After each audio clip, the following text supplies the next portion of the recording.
இன்னத்த மார்க்கெட்டினுடைய முழு மூவ்மெண்ட்டுக்கும் பொறுப்பு நம்மளுடைய ட்ரம்ப் எஃபெக்ட் தான். ஸோ ட்ரம்போடைய டேரிஃபை பொறுத்த வரைக்குமே இப்போ இந்தியா 15% பிராக்கெட்டுக்குள்ள இருக்கு. அதான் குளோபல் டேரிஃப் கடைசியா ட்ரம்ப் கொடுத்தது முந்தா நேற்று சாயங்காலம்.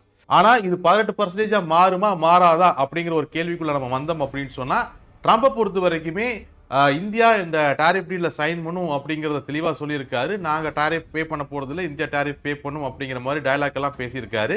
பட் இன்னத்த தேதியில நம்ம 15% பிராக்கெட்ல தான் இருக்கிறோம். இந்த சப்போஸ் இந்த ட்ரேட் டீல் நம்ம சைன் பண்ணணும் அப்படின்னு சொன்னா நம்ம 18% மார்க்கான வாய்ப்பு இருக்கு. ஆனா பிப்ரவரி 28ஆம் தேதி நம்ம வச்சிருந்த பேச்சுவார்த்தை, இந்த டேரிஃப் டீலை ஃபைனலைஸ் பண்றதுக்கான பேச்சுவார்த்தையை நம்ம போஸ்ட்பான் பண்ணியிருக்கோம். ஸோ மேற்கொண்டு இது 18%க்கு மாறுமா அப்படிங்கிற கேள்வியை தாண்டி இந்த டீலை சைன் பண்ணாத வரைக்குமே நம்ம 15% டேரிஃப் உள்ளதா இருப்போம். ட்ரம்புக்கு இந்த டேரிஃபை மாற்றி அமைக்கிறதுக்கான அல்லது இந்த டேரிஃபை நிரந்தரமாக வச்சுக்கிறதுக்கான நாட்கள் 180 நாட்கள் இருக்கு. அது கூட அமெரிக்க பார்லிமெண்டோட ஒப்புதல் வாங்கி இந்த டேரிஃபை நிரந்தரமாகவோ இல்லை மாற்றி அமைக்கவோ முடியும்.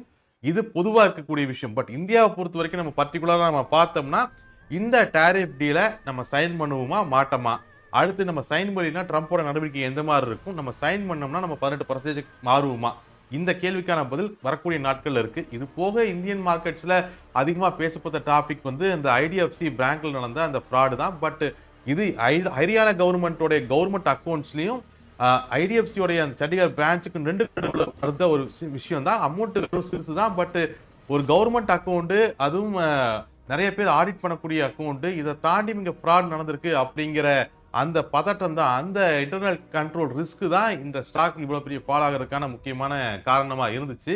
இது போக வியாழக்கிழமை இறுதிக்கட்ட பேச்சுவார்த்தை நடக்குது ஈரானுக்கும் யுஎஸ்க்கும் நடுவில். இது முடிஞ்சதுன்னா இந்த ஈரான் இஷ்யூ பெருசாகுமா இல்ல அது அமுங்கி போயிருமா அப்படிங்கிறது தெரியும். இந்த விஷயங்கள் எல்லாத்த பத்தியும் நம்ம இந்த போஸ்ட் மார்க்கெட் ரிப்போர்ட்ல நம்ம டீட்டெயிலா டிஸ்கஸ் பண்ணலாம்.